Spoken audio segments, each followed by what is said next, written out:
이 시간에 우리 말씀 보는데요. 이번 말씀은 십자가에서의 7말씀입니다.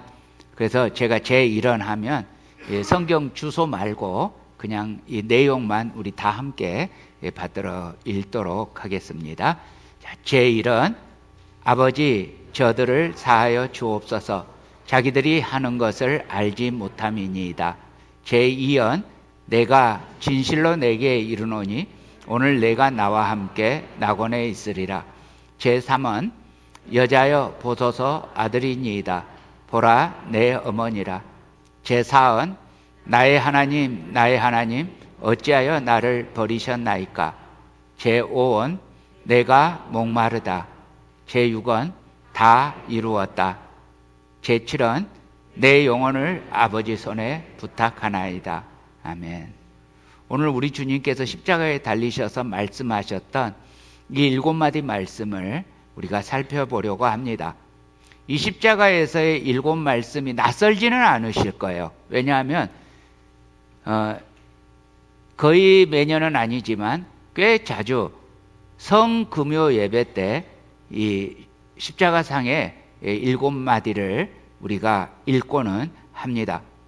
그런데 주일에 이 말씀을 보는 건 아마 우리 성도님들도 처음이지 않을까 싶습니다. 저도 40년 넘는 신앙생활 동안 주일 설교 말씀으로 십자가에서의 7마디를 들어본 적도 없고 제가 해본 적도 없고 저도 처음입니다.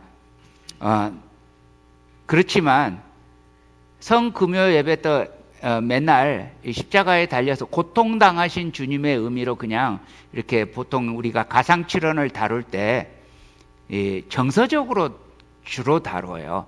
그래서 이 시간에는 정서적으로가 아니라 그 십자가에서 하신 말씀 7마디의 의미를 살펴보고자 합니다. 주님께서 이 7마디의 말씀을 우연히 생각나는 대로 그냥 나오는 대로 뱉으신 게 아니거든요.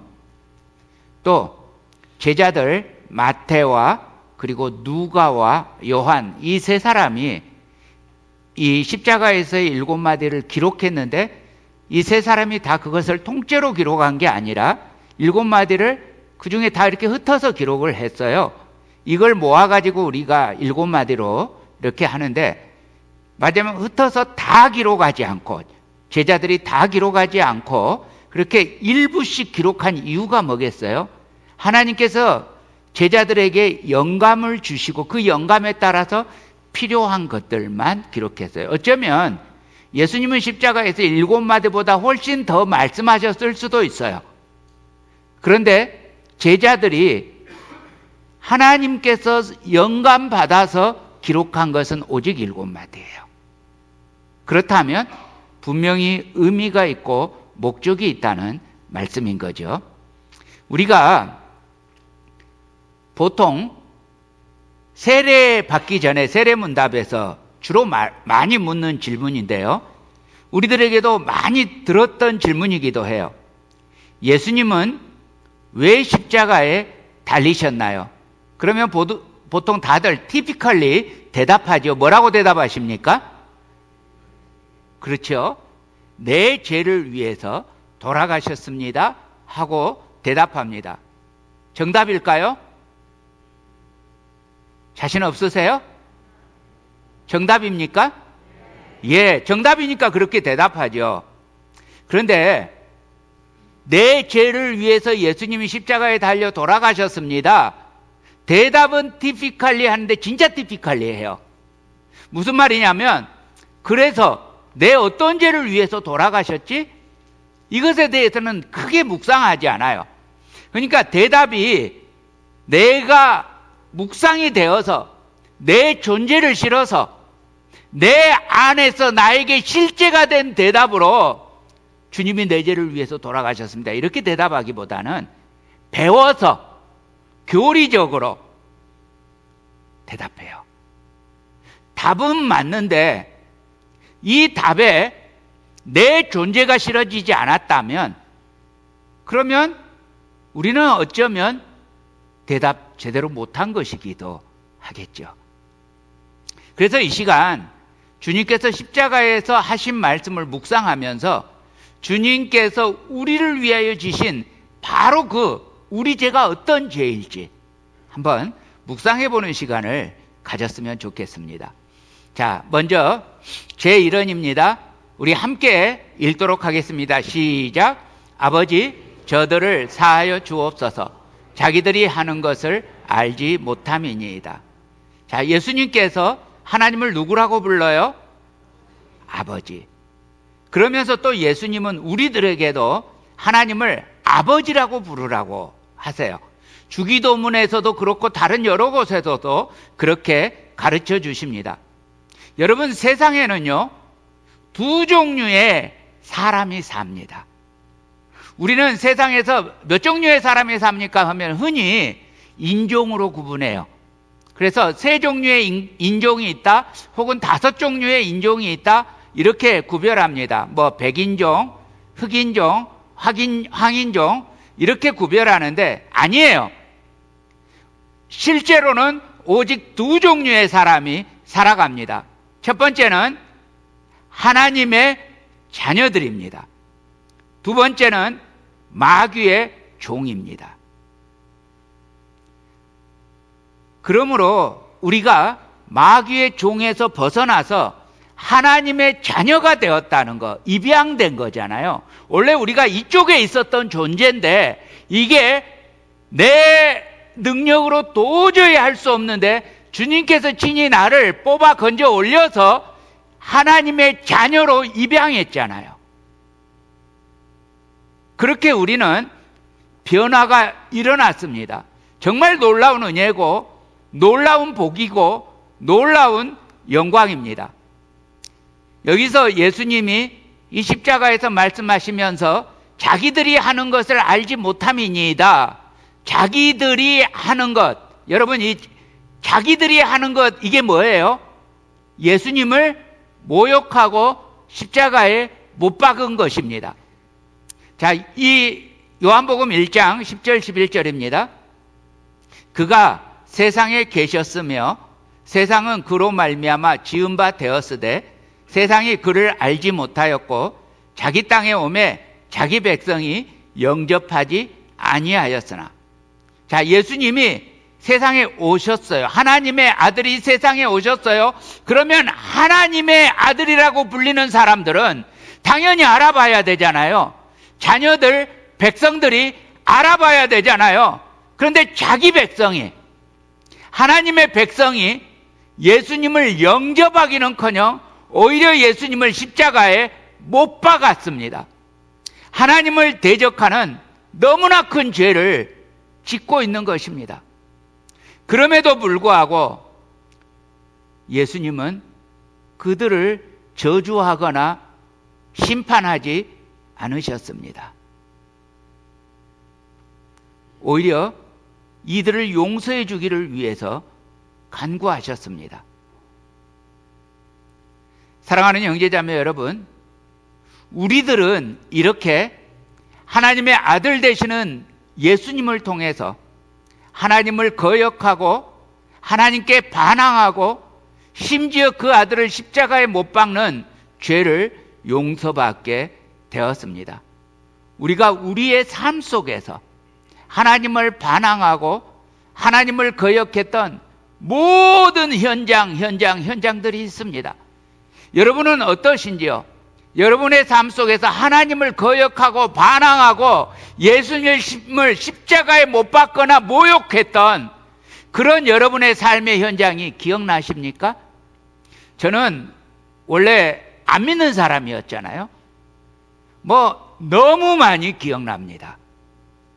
너무 많이 기억나는데 그래도 안 믿었을 때는 몰라서 그랬으니까 주님을 욕했던, 주님을 조롱을 했던, 안 믿었을 때는 몰랐으니까 그렇다 치는데 문제는 믿어서도 그랬어요. 생각나니까 하나만 이야기할게요. 제가 대학 1학년 때예요. 고등학교 3학년 때 예수님 영접하고 바로 그 다음에예요. 제법 우리 첫사랑이라고 하잖아요. 그래서 감격스러울 때였어요. 그런데 어느 날 심심해서, 제가 광주 사람이잖아요.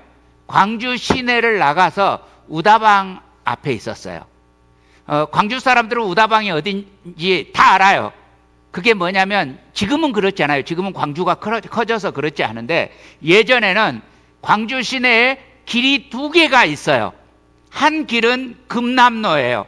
금남로는 혹시 들어보셨을 거예요. 5.18 그 사건이 일어난 길이에요. 이 길은 사무실들이 집중되어 있어요. 빌딩이 집중되어 있는 길이에요. 그래서 그 길은 차들이 다니는 길이어서 사람들은 그 길을 걸어서는 안 가요. 차로 다니는 길이에요.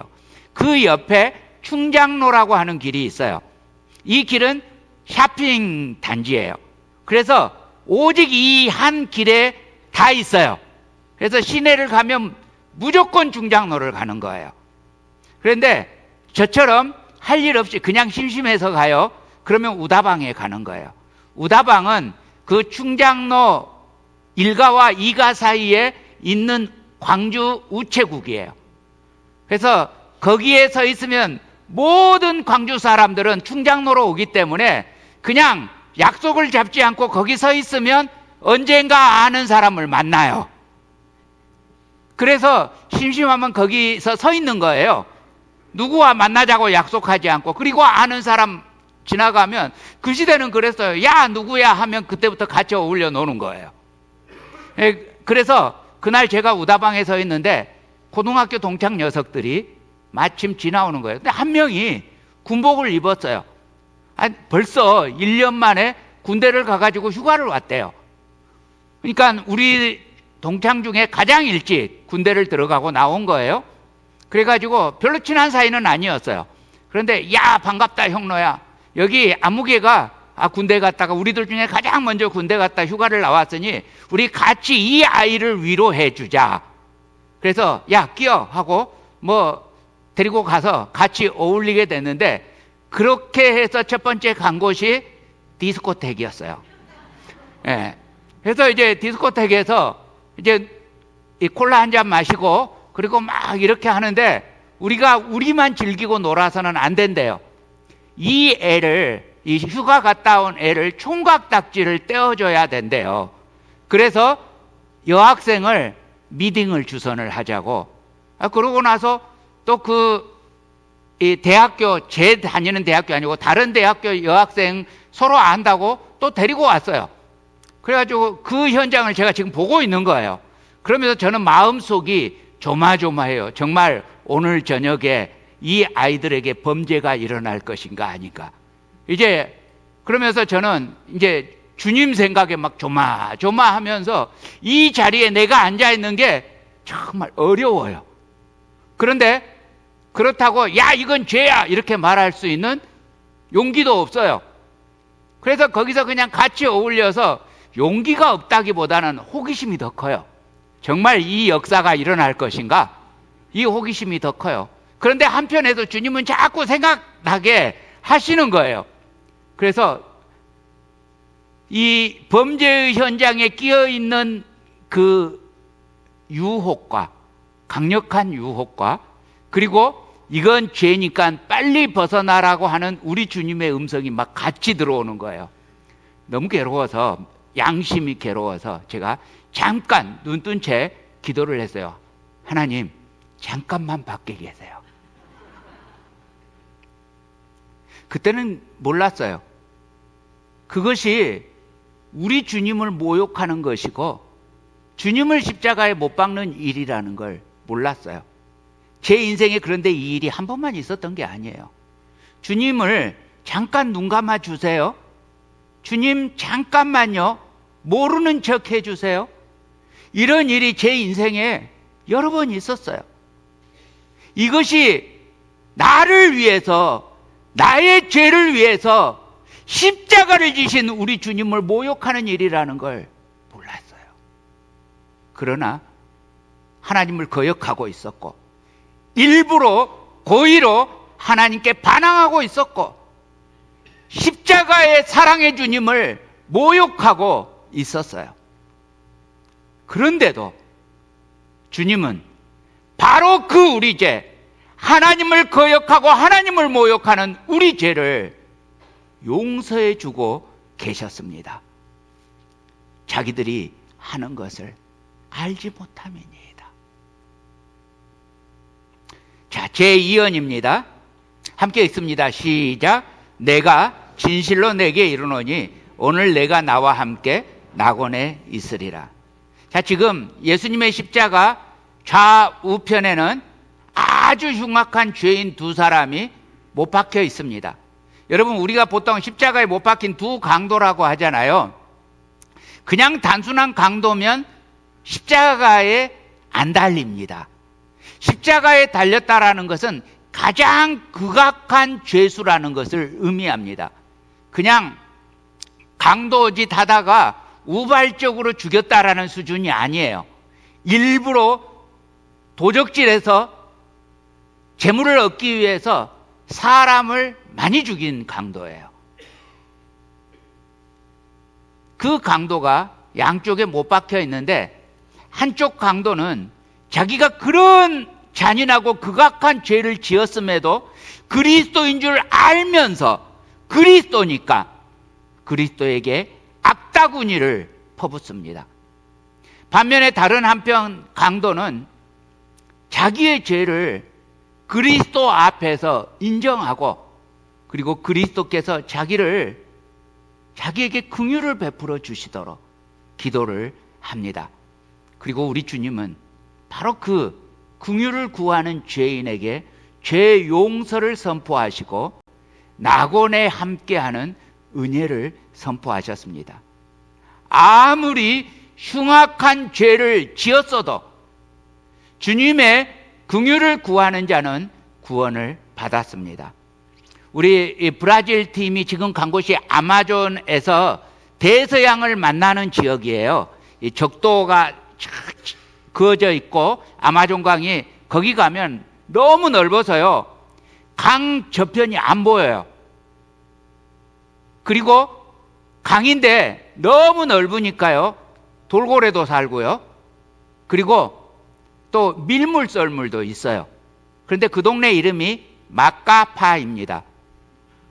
예, 우리는 마카파 하면 바로 생각나는 게 있잖아요. 그런 극악한 죄를 지었을지라도 주님께서 주님께 긍휼을 구하는 자는 용서를 해 주신다는 말씀입니다. 그렇게 이 한편의 강도가 용서를 받습니다. 자, 첫 번째 말씀에서는 십자가에서의 첫 번째 말씀에서는 하나님을 거역하는 죄를 용서받습니다. 두 번째는 자기 자신이 지은 악한 죄를 용서받습니다. 주님께서 지신 십자가는 나의 죄를 위해 지신 십자가라는 걸 깨닫고 우리 주님 앞에 죄를 고하고 주님의 긍휼을 구하는 자는 누구든지 그 죄가 어떠하든지 그 사람이 어떠하든지 상관없이 다 용서해 주시고 구원을 허락하십니다. 자, 에베소서 2장 8, 9절입니다. 너희는 그 은혜에 의하여 믿음으로 말미암아 구원을 받았으니 이것은 너희에게서 난 것이 아니요 하나님의 선물이라. 행위에서 난 것이 아니니 이는 누구든지 자랑하지 못하게 함이라. 자, 제3원입니다. 함께 읽습니다. 시작. 여자여 보소서 아들이니이다. 보라 내 어머니라. 예수님은 십자가의 그 극한 고통 안에서도 세상에 홀로 남겨지는 어머니를 생각하셨습니다. 그리고 그 어머니 마리아를 사랑하는 제자 요한에게 부탁하셨습니다. 예수님은 마지막 순간, 그 고통의 마지막 순간에조차도 세상에서 자녀라고 하는 의무를 다하고 계셨습니다. 성경에 보면요, 마가복음 7장에 이런 대목이 나옵니다. 고르반. 내가 하나님께 드려졌으면 내 부모님이 어떤 형편이든지 신경 안 써도 된다. 주님만 신경 써라. 이런 관습이 그 당시 있었습니다. 예수님이 이런 관행에 대해서 하나님의 계명, 하나님의 말씀을 저버리는 행동이라고 하셨습니다. 그리고 부모를 공경하라. 이거는 구약의 10계명 율법일 뿐만 아니라 신약에서도 분명하게 선포하신 말씀입니다. 에베소서 6장 1절에서 3절입니다. 자녀들아, 주 안에서 너희 부모에게 순종하라. 이것이 옳으니라. 내 아버지와 어머니를 공경하라. 이것은 약속 있는 첫 계명이니 이로써 내가 잘되고 땅에서 장수하리라. 사랑하는 형제자매 여러분, 우리 기억하시기 바랍니다. 예수님께서 십자가에서 구원하신 것은 단순히 우리가 하나님을 거역한 죄와 그 다음에 나의 죄, 이 두 가지 죄만을 위한 것이 아닙니다. 예수님께서는 우리의 관계에서 일어나는 죄도 돌보셨습니다. 여러분, 참된 구원을 받은 성도는 하나님과의 관계와 나 자신의 죄뿐만 아니라 인간의 관계도 당연히 돌봐야 합니다. 부모를 공경하고 이웃을 사랑해야 합니다. 이것이 사람의 마땅한 바입니다. 주님은 십자가에서도 어머니를 사랑하셨고 외로운 과부 어머니를 구원하셨습니다. 이건 영적인 구원이 아닙니다. 육신적인 구원이었습니다. 여러분, 예수님의 구원은 단순히 영적인 구원만이 아니라고요. 과부 어머니의 육신적인 필요도 구원하셨습니다. 예수님의 구원은 육신도 구원하고자 하는 구원이었습니다. 그러므로 사랑하는 형제자매 여러분, 우리는 성도로서 나의 정결함과 하나님과의 교제뿐만 아니라 육신의 부모도 공경하고 이웃도 사랑하는 참 전인적으로 구원받은 하나님 나라를 선포해야 합니다. 우리가 매번 주님께서 가르쳐 주신 기도를 드리면서 아버지의 나라가 이 땅에 오게 하시며 라고 기도할 때 거기서 말하는 아버지의 나라는 하나님과 내가 연합되어 있는 그 나라일 뿐만 아니라 사람과 사람이 함께 하나님을 공경하면서 함께 사랑하는 그야말로 사랑과 정의가 가득한 세상입니다. 다시 말하면 영적인 영역뿐만 아니라 육신적인 영역도 구원받은 곳이 하나님의 나라입니다. 우리가 장차 가야 할 나라도 그 나라이고 앞으로 이 땅에 와야 할 나라도 그 나라입니다. 자, 제4언입니다. 함께 읽습니다. 시작. 나의 하나님, 나의 하나님, 어찌하여 나를 버리셨나이까? 엘리, 엘리, 라마 사박다니. 이 외침은 예수님께서 십자가의 치른 중에서도 가장 괴로우셨던 순간이었습니다. 예수님이 정죄를 당하고 십자가에 달리셨던 그 순간이요, 예수님이 하나님의 아들이니까 우리를 구원하기 위해서 something 여유롭게 우리를 구원하기 위한 예식의 과정으로서 그냥 지신 것이 아니라는 말씀입니다. 예수님께서 십자가를 지시는 순간 예수님은 삼위일체 하나님으로서 성부 하나님이나 성령 하나님과 결코 떨어질 수 없는 분인데, 이 순간 십자가에 달린 순간 그 삼위일체 하나님의 영원한 사랑과 기쁨의 교제, 이것이 끊기던 그야말로 성자 예수님으로서는 말할 수 없는 고뇌와 고통과 고독과 어두움의 순간이었습니다. 이 순간은 하나님께서, 성부 하나님께서 성자 예수님을 항상 바라보고 있던 그 사랑과 기쁨의 교제로부터 완전히 얼굴을 돌리시고 아들을 외면했던 순간이었습니다. 하나님과 예수님의 사이가 분리가 일어난 순간이었습니다. 여러분, 우리가 죽었다라고 말할 때 세상에서 말하는 죽음과 우리 성경에서 말하는 죽음의 정의는 다릅니다. 세상에서 말하는 죽음의 정의는 존재가 세상에서 사라지는 겁니다. 의식이 세상에서 사라지는 겁니다. 그런데 성경에서 말하는 죽음은요, 죽어도 존재가 사라지지 않아요. 세상에서 말하는 정의로는 죽어도 의식이 사라지지 않아요. 우린 죽으면 어디 가요? 천국이나 지옥. 지옥은 누가 가요? 지옥은 누가 가요? 예? 누가 가요? 믿지 않는 사람. 예, 여기서 죄 많이 지은 사람 하면 안 돼요. 그러면 저 지옥 갈 거거든요. 예. 믿음으로 말미암아 죄 용서 받은 사람은 천국 가요. 믿지 않은 사람이 지옥 가는 거죠. 그런데 지옥 가면 고통이 있어요, 없어요? 무슨 말이에요? 의식이 있다고요. 존재가 아직도 있다고요. 그러니까 세상에서 말하는 죽음의 정의가 우리가 말하는 죽음의 정의와 분명히 다르죠. 그런데 지옥에 갔다는 것을 우리는 그것을 죽었다고, 영원히 죽었다고 표현해요. 아직 살아있잖아요, 세상의 방식으로는. 그런데 이걸 우리는 영원히 죽었다고 표현해요. 이 말이 무슨 말이에요? 우리가 말하고 있는 죽음은 존재가 없어지는 죽음이 아니고 하나님과 나의 사이에 분리가 일어난 거예요. 내게 하나님이 계시지 않은 상태예요. 그것이 죽음이에요.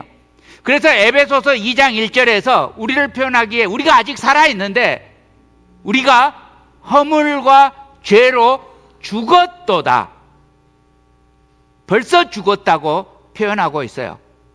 그러니까 여러분, 세상에 사람들이 많이 있고 쇼핑몰에 가면 사람들이 많이 걸어가고 있는데 그때마다 믿음의 눈으로 보시면요, 영의 눈으로 보시면 누가 걸어 다니는 거예요? 좀비가 걸어 다니는 거예요.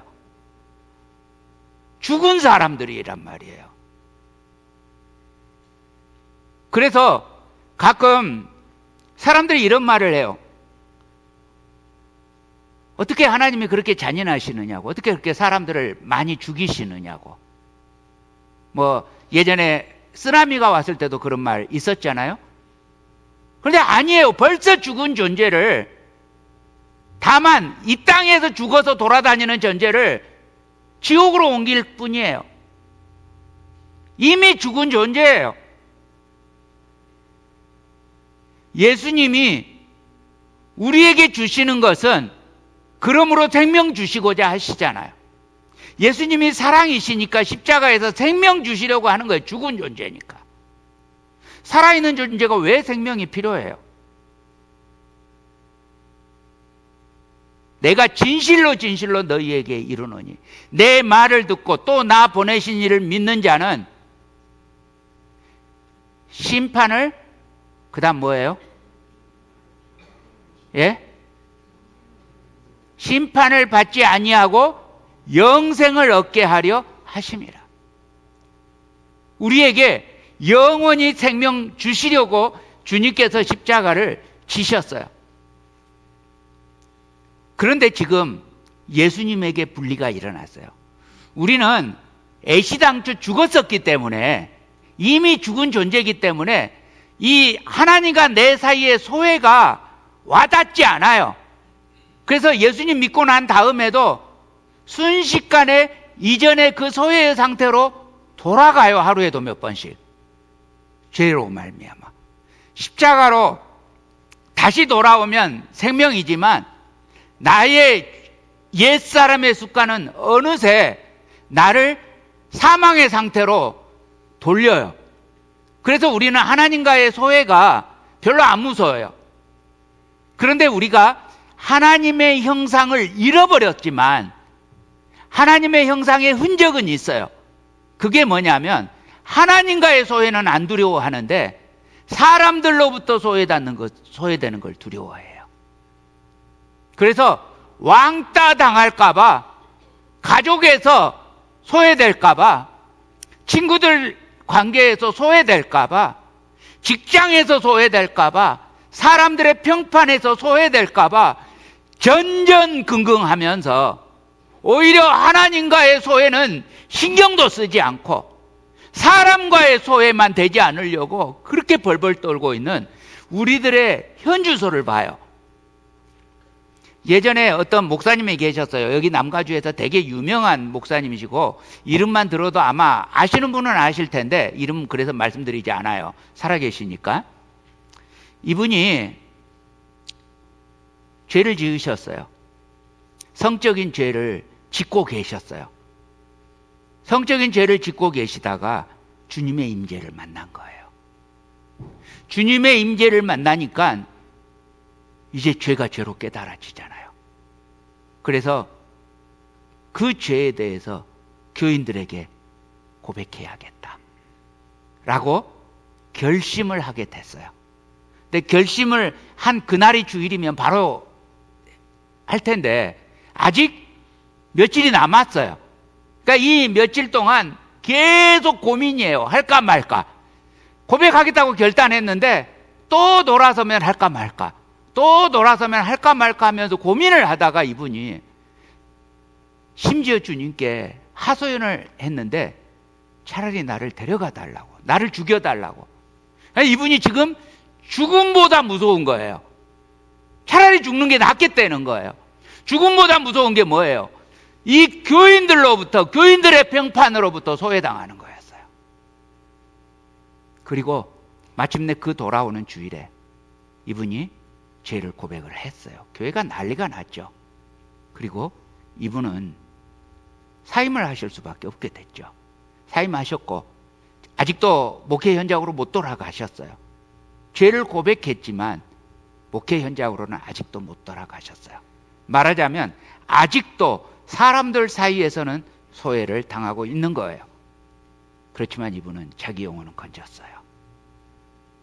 영원한 생명은 건졌어요. 여러분, 정말 우리가 두려워하는 게 뭐예요? 하나님과의 소외예요? 아니면 사람들에게 대한 소외예요? 사랑하는 형제자매 여러분, 하나님과의 관계가 연합되시기를 축복합니다.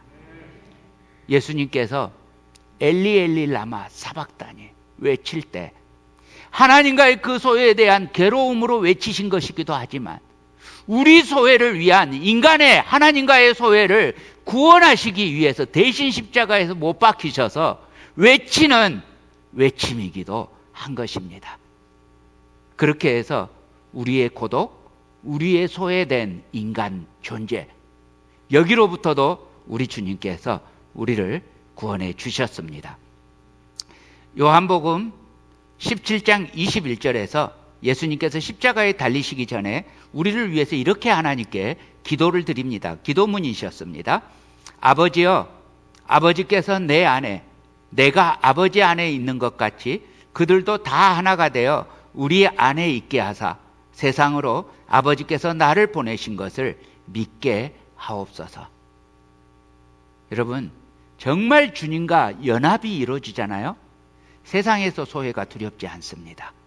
진짜 연합이 이루어지면요, 사람이 뭐라고 하는 게 두렵지 않습니다. 사랑하는 형제자매 여러분, 여러분들도 십자가의 복음이 여러분에게 실제가 되어서 아버지 하나님과의 참된 연합, 세상이 뭐라고 해도 흔들리지 않고 세상이 결코 두렵지 않는 영원한 승리의 연합이, 이 구원이 바로 여러분 모두의 것이 되시기를 우리의 구원자 예수 그리스도 이름으로 축복합니다. 다음 제5원입니다. 내가, 함께 읽습니다. 시작. 내가 목마르다. 여러분 아시다시피 예수님은 하나님의 아들이십니다. 그러니까 예수님은 하나님의 아들로서 우리 잘 알아요. 예수님은 100% 신성을 가지고 계시고 또 100% 인성을 가지고 있습니다. 다 알죠?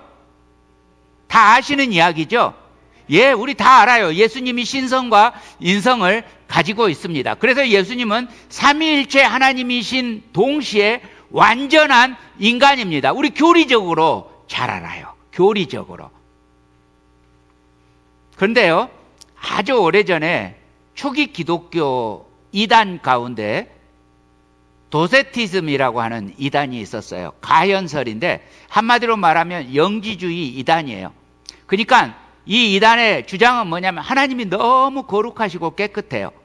이 거룩하신 하나님이 추하고 연약한 육신을 입었을 리 없다는 거예요.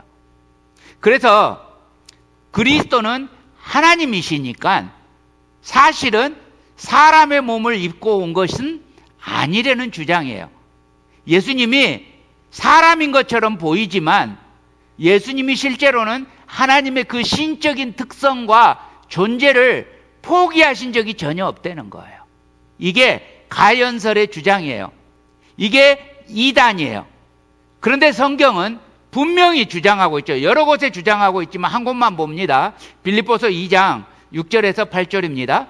그는 근본 하나님의 본체시나 하나님과 동등됨을 취할 것으로 여기지 아니하시고 오히려 자기를 비워 종의 형체를 가지사 사람들과 같이 되었고 사람의 모양으로 나타나사 자기를 낮추시고 죽기까지 복종하셨으니 곧 십자가에 죽으심이라. 우리는요, 예수님이 이 십자가에 달리시는 장면을 묵상하면서 예수님이 내 죄를 위해서 십자가에 달려 죽으셨다. 그러면서 예수님의 인성의 측면을 자꾸 잊어버리거나 무시해요. 그러니까 예수님이 하나님의 아들이시기 때문에 십자가에 달리셔서 별로 안 아팠을 수도 있어. 그렇지 않은데 그렇게 생각해요. 그런데 오늘 예수님의 5번째 말씀에서 예수님은 연약한 인간임을 보이셔요. 내가 목마르다. 예수님도 목도 마르셨고요. 그리고 배도 고프셨고요. 슬프기도 하셨고요. 우울하기도 하셨고요. 또 심지어는 두려워하기도 하셨습니다. 우리 겟세마네 동산에서의 기도, 그 두려움을 물리치기 위한 기도였잖아요. 예, 예수님은 완벽한 사람이셨습니다.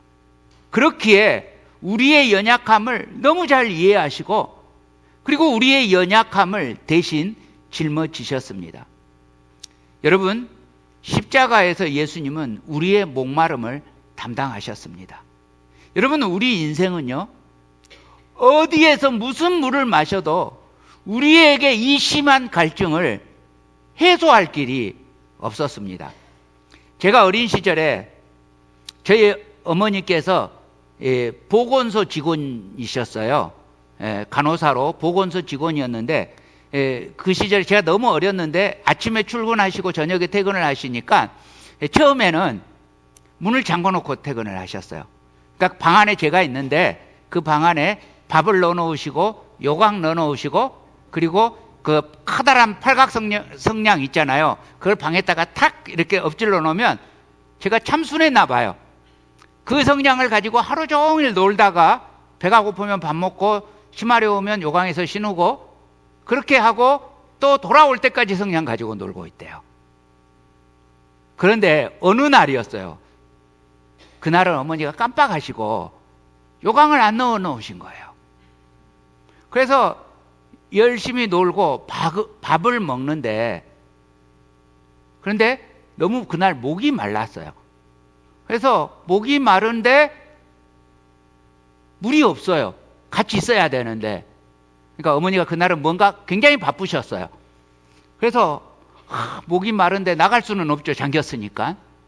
고민을 하다가 아주 좋은 아이디어가 떠올랐는데 밥에다 씨를 하는 거였어요. 그래서 밥에다 씨를 하면 물이 되니까 말아서 먹으면 되겠다 이 생각을 하고 씨를 하고 그걸 먹는데 한 입 먹는데 못 먹겠는 거예요. 그리고요 목은 더 말라요. 여러분, 바닷물을 마시면 목은 더 말라요. 여러분, 아무리 돈으로 이 갈증을 채우려고 해도 채워지지 않고요. 명예로 이 갈증을 채우려고 해도 채워지지 않고요. 권력으로 이 갈증을 채우려고 해도 채워지지 않고 오히려 돈을 마실수록 권력을 마실수록 명예를 마실수록 더 목이 마르는, 마치 아기 같은, 그래서 돈을 모으는 사람은 더 돈에 집착하고 권력을 추구하는 사람은 가졌음에도 불구하고 더 추구하잖아요. 복음이 아니고서는 이 갈증이 채워지지 않아요. 자, 우리 주님께서 말씀하셨습니다. 요한복음 4장 13절 14절입니다. 함께 읽겠습니다. 시작. 예수께서 대답하여 이르시되 이 물을 마시는 자마다 다시 목마르려니와 내가 주는 물을 마시는 자는 영원히 목마르지 아니하리니 내가 주는 물은 그 속에서 영생하도록 솟아나는 샘물이 되리라. 제6원입니다. 함께 읽습니다. 시작. 다 이루었다. 여러분, 예수님은 가난하고 보잘것없는 목수의 아들로 태어났습니다. 그리고요, 예수님은 태어났을 때도 자기 집도 없는 곳에서 겨우 태어나셨죠. 그리고 태어나자마자 도망가야 했어요. 헤로당을 피해서 태어나자마자 도망가야 했어요. 그런데 다시 돌아와서 나사렛에서 살잖아요. 나사렛에서 사는 30년 동안 예수님은 철저히 애노니머스였어요. 예수님은 무시당했어요. 존재에 대해서 무시당했어요. 목수의 아들이라고, 가난한 목수의 아들이라고 나사렛에서 사는 사람들조차, 뭐 도시이기는 하지만 많은 사람들이 사는 것도 아닌데 그 사람들조차 예수님을 무시하던 30년을 보냈어요. 그리고 스승으로서, 하나님의 아들로서 공적인 생애를 살아가는 기간은 겨우 3년. 그 3년의 결론이 뭐예요? 십자가였어요. 그 3년의 결론이 아주 흉악한 죄수로 그렇게 공포가 됐어요. 자, 모든 사람의 혐오를 받으면서 십자가를 지기 전에 예수님이 채찍을 맞습니다. 39대의 채찍을 맞습니다. 그런데 이 채찍은 그 채찍에 5개의 줄이 있어요. 그리고 그 5개의 줄마다 마치 이 낚시처럼 이렇게 이게 걸려 있어요. 그래서 이 채찍이 한번 휘감을 때마다 살점을 긁어서 떨어뜨립니다. 그리고 예수님이 쓰셨던 면류관 가시였어요. 뭐 가시니까 조심스럽게 쉬운 게 아닙니다. 인정사정 없이 씌웠습니다. 양손과 양발에서 피가 나고 있었고요. 그리고 무지한 군병이 찌른 창으로 옆구리에서 물과 피가 쏟아지고 있었습니다. 예수님의 겉옷은 군인들이 기념품으로 제비 뽑아서 나눠 가졌습니다. 전당포에 맡길 만한 가치도 없는 그런 겉옷을 그냥 자기들이 이렇게 잔인하게 사람을 죽였다는 그 마치 무슨 전리품 마냥 나누어 가졌습니다. 그렇게 예수님은 벗겨져서 십자가에 높이 달렸습니다. 그렇게 33년의 인생, 그 중에서도 스승으로 살아간 겨우 3년의 인생, 그리고 체포되어서 허무하게 십자가에 극형에 처해져서 돌아가셨습니다. 그러나 인류 역사에서 예수님은 그 어떤 사람들보다, 그 어떤 사상가보다, 그 어떤 군대보다, 그 어떤 황제보다 더 큰, 비교할 수 없이 큰 영향력을 세상에 남기셨습니다. 예수님이 무기력하게 달리셨던 십자가에서 고백하셨습니다. 내가 다 이루었다. 여러분, 여기서 다 이루었다는 말의 원어의 의미는 대가를 다 지불했다, 이 뜻입니다. 주님께서 죄에 팔려서 마귀의 종이 되어버린 우리를 해방하여 하나님의 자녀가 되게 하기 위해서 대가를 다 지불했다, 이 뜻입니다. 그래서 십자가에서 우리는 누구든지 그를 믿는 자들은 영생을 얻을 수 있게 되었습니다. 누구든지. 그야말로 누구든지 예수님의 구원은 유효하게 되었습니다. 히브리서 10장 10절 14절입니다. 이 뜻을 따라 예수 그리스도의 몸을 단번에 들이심으로 말미암아 우리가 거룩함을 얻었노라. 그가 거룩하게 된 자들을 한 번의 제사로 영원히 온전하게 하셨느니라. 자, 십자가에서의 우리 주님의 구원은 완전했습니다. 예수님이 우리 구원이 불완전해서 다시 그것 때문에 오실 필요가 없으셨습니다. 단번에 영원히 온전히 우리를 거룩하게 하셨습니다. 주님께서 다 이루셨습니다. 사람 중에 누구도 인생에서 다 이룰 수 있는 사람이 없습니다. 100살이 아니라 1000살을 살아도 인생 중에서 자기 힘으로 다 이룰 수 있는 사람은 없습니다. 그러나 우리 주님께서 다 이루어 주셨습니다. 그러므로 사랑하는 형제자매 여러분, 우리 주님이면 충분합니다. 주님이면 다 된 것입니다. 단번에 영원히 완전히 다 된 것입니다. 그러므로 사랑하는 형제자매 여러분, 다 이루신 우리 주님만 굳게 잡으시기를 우리 주님 이름으로 축복합니다. 히브리서 4장 14절 함께 읽겠습니다. 시작. 그러므로 우리에게 큰 대제사장이 계시니 승천하시니 곧 하나님의 아들 예수시라. 우리가 믿는 도리를 굳게 잡을지어다. 아멘. 자, 이제 제7원입니다. 함께 읽습니다. 시작. 내 영혼을 아버지 손에 부탁하나이다. 자, 예수님이 십자가에서 마지막 7번째 말씀, 내 영혼을 아버지 손에 부탁하나이다 하십니다. 마지막으로 예수님께서 마지막까지 자기 영혼을 아버지께 부탁합니다. 이것은 우리에게 귀한 모범을 줍니다. 어떤 상황에서도, 지금 이게 어떤 상황이에요? 아버지께서 버리신 상황 아니에요.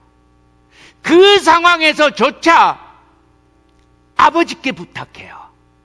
그 상황에서조차 아버지를 신뢰해요. 저는 제가 예수님 믿고 그 청년 시절에 죄를 지을 때마다 고민을 같이 합니다. 죄를 지을 때는 짓느라고 못 모르는데 이제 정신이 차려지면 죄책감과 비참함이 몰려오면서 이런 생각을 합니다. 나는 주님께 선택 안 받았나 봐. 나는 주님의 예정에서 버려졌나 봐. 나는 영원히 버림받은 존재인가 봐. 그런데 예수님이 지금 버림받은 존재가 된 그 순간에, 그래서 난 버림받았으니까 하고 포기하십니까? 아니요.